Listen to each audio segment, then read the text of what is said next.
my friend, D flat, and we're gonna add the 9, which means there doesn't need to be that minor 7th to go above.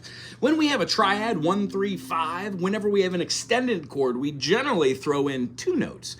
If we had a D flat 9, we would be having something that has a D flat, it has the F, an A flat, and then when we went out here, we would need to have our 7th of the key. Well, in the key of D, it would have been C sharp. In the key of D flat, it's C. So we need a C flat on top of our triad. D flat, F, A flat, C flat, and then we could add our 9th. Well, what's the 9th of D?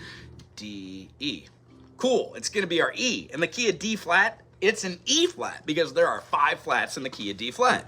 D flat, E flat, F, G flat, A flat, B flat, C, D flat. So, having said that, we could see that adding just the D, just the E to those 3 notes, we don't have to have the minor 7th nor the major 7th to make an extended chord. Here we go! Bar up the whole 1st fret. When doing this, we're gonna skip a finger, that middle finger, and we're gonna skip the 2nd fret.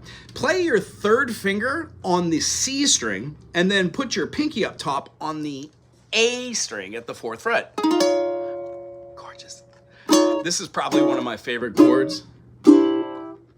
It works in a lot of situations. An inversion we could do, put your 1st finger on the E, secondary finger on the C, and then 3rd finger on the G. You're gonna be going 4, 5, 6, and then put pinky all the way up top on the 6.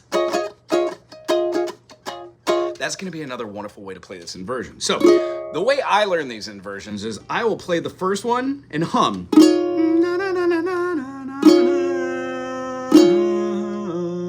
And then I'll try and play the second one.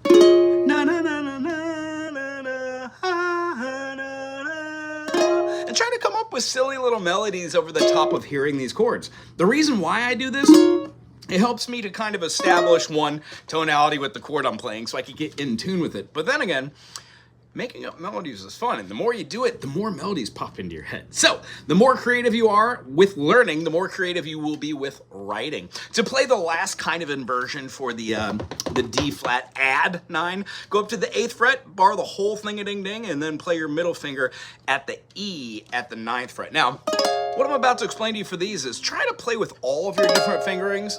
Dare I say, even this last fingering.